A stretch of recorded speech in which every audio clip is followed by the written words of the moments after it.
Again, thank you for being with us this morning. Earlier we learned the Heimlich maneuver and how to sort of do it to yourself if you're by yourself. Right. How about CPR? A lot of people are going to be heading to the beach. It's still summertime, to the pool. What can they do if they find themselves in a situation like this, Nora? But basically when they come to the situation and they find the person is unconscious, the first thing, the first thing to check for, I guess, is to kind of make sure that they are unconscious before you perform any kind of techniques on them. And by doing that, you just kind of like approach the victim and just kind of like tap on their shoulder and just asking if they are okay. Once you get no response, immediately have someone call 911 or you yourself call 911. And then start performing your CPR techniques. The first thing that we teach people to do is listen to see if the person is breathing, because we still want to make sure that we don't perform any techniques on somebody who is doesn't need any of the CPR. So the way that we do that is we want to make sure that we open up the airway. We do that by placing one hand on the chin area, the other hand on the top of the forehead, and just kind of open up this airway and just in a natural, nice, open position. And we want to get down and put our ear next to their mouth and look at their chest area, and we do this for about 10 seconds, and what we're looking for is that the chest is rising or falling, or if you hear any breathing, any normal signs of breathing.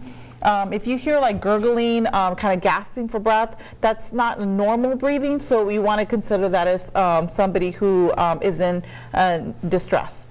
Once we figure out that there is no breathing, then we want to immediately start our CPR compressions. And the way that we do that is right in the center of the chest with the palm of our hand. We want to just put one hand on top of the other, kind of interlock it.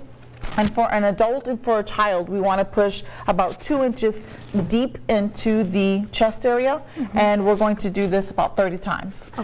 The rate is a really fast rate. It's about 100 compressions per minute, so it's a pretty fast tempo rate that you want to do. After the 30 compressions, this is where we take our breathing barrier, place it over the mouth and the nose of our victim. We pinch the nose, again, open up the airway. We want to make a complete seal around the victim's mouth. Your mouth should fit right on top of their mouth. Make a complete seal and give a breath into that victim. Okay, so this is something that you might want to have handy? Right. It's preferred that you use a barrier between yourself and the victim. Obviously, there's not a lot of people who carry first aid kits with them. We have this little kit right here. It's called the CPR keychain carrier.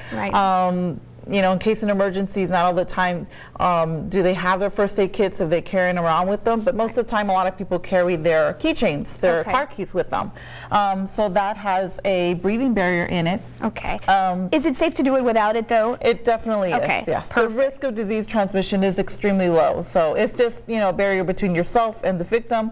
Preferred, but it's not something that you should not do in case you don't have a barrier. Just because you don't have this piece of equipment, don't think you can't perform the CPR. All right, Nora, well, thank you again. We're going to keep you around and talk about maybe what pregnant women can do like myself, and if you have a baby, also if they're choking or anything like that, what you can do with preventative measures. So stick around with us.